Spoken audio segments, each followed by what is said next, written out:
Welcome to this analysis of UPSC Prelims trends in history of India. Over the years, the weightage and pattern of history-related questions have evolved significantly. In the next few minutes, we will break down past trends, key focus areas, and an optimal approach to tackle history of India for prelims effectively. The History of India section in the prelims is a crucial component of the General Studies Paper 1. It typically consists of 15 to 20 questions, which covers ancient, medieval, and modern Indian history, including art and culture. While the number of questions fluctuates, the importance of history remains consistent. To understand the trend, let's take a look at previous year's question papers from the last decade, that is from 2015 to 2024. So what does it tell?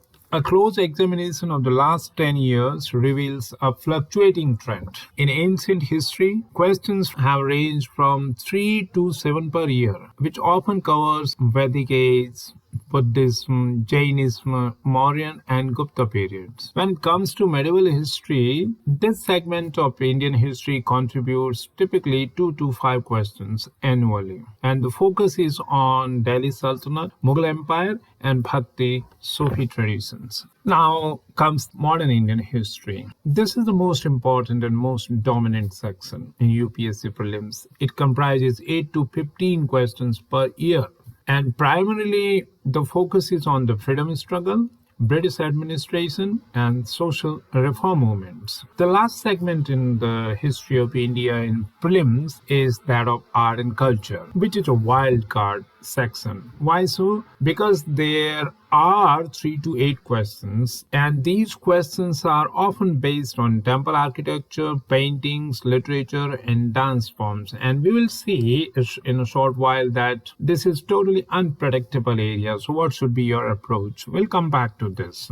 But before that, let's focus on key trends and observations. So we have 4 things here to deal with. First is there is an increased focus on modern Indian history. Art and culture has become a growing challenge, and what we have noticed from the trend analysis is that there is a reduced focus on medieval history. And again, the most important thing we have observed here is that ancient history has become concept based now. So when it comes to the first thing, that is called increased focus on modern Indian history, we find that over the years UPSC has emphasized topics like 1857 revolt and its consequences, role of moderate and extremist leaders, Gandhian movement, that includes non-cooperation, civil disobedience, and Quit India movement, and constitutional developments before 1947, and of course tribal and peace and uprising. So what should be our strategy? If you have limited time, then your focus must be on modern history. So modern history should be prioritized. Let's move on to the second part, that is art and culture, which, as I just said a few minutes ago, that it has become a growing challenge, mainly because questions are increasingly becoming factual and unpredictable. UPSC has moved beyond static topics and now emphasizes regional art forms, UNESCO heritage sites, and literature of ancient India. So what should be your strategy? Some of you who find NCERT books insufficient for this section, they may like to supplement with Nitin Singhania's book and government websites along with current affairs segments. Let's talk about medieval history, which is of course a reduced focus now for UPSC prelims. However, we need to remember that questions on medieval India have reduced, but some crucial topics still appear. For example, Mughal administration and revenue systems, role of Rajputs, Marathas, and Deccan kingdoms, and religious movements like Bhakti and Sufism. So,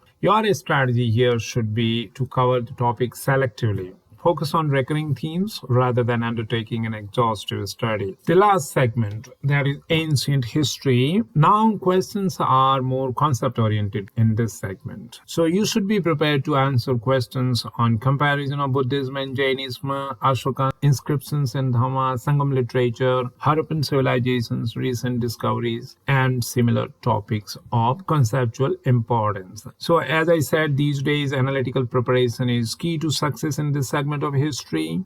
You shouldn't rely solely on rote memorization. Now, Keeping all these aspects, that the trend is fluctuating, importance of medieval history has come down, modern history is the dominant section, and ancient history has become conceptual, especially art and culture. So what should be your strategy? You should keep the following things in mind while preparing history of India for prelims. First thing first, prioritize NCERT books from 6 to 12. There is no doubt NCERT books form the base. So your focus should be on class 11th and 12th NCERT book for modern history. If you are not satisfied with that, if you feel that there is a lack of confidence still in this segment, then you can follow supplementary material for ancient and medieval history that may be appealing to you. Books like Satish Chandra, R.S. Sharma, and modern history. There are guidebooks, but I would still recommend you not to refer these because these are exhaustive things and they will take a majority of your memory section. However, if you still want, you can go for some available in the market. For art and culture, of course, you can follow Nitin Singhania's book, and that is a safe selection, and you can be still selective in that segment as well. Third thing you should keep in mind is that solve previous year's question paper, as I have been repeatedly saying, because your train analysis is incomplete without solving past papers. You need to identify patterns, recurring topics, and shifts in question styles, which can only be happening after analysis of previous year's question paper and solving these papers. Lastly, stay updated on current affairs. Many history-based questions are linked to current affairs, such as newly recognized UNESCO sites, excavation findings, and historical anniversaries. So, to conclude this section, it is safe to say that history section in UPSC Prelims requires a blend of factual knowledge and analytic skills. Now, gone are the days when just rote memorization was sufficient for history. The need of the hour that you focus on factual knowledge as well as your analytical skill. By focusing on modern history selectively, covering ancient and medieval topics, and integrating art and culture with current affairs, you can maximize your score. Alright, stay consistent, revise regularly, and practice previous year's question papers diligently. That's the key to mastering history of India and UPSC. We'll come up with one more segment analysis. So till then, keep learning, stay curious. Thanks for your time.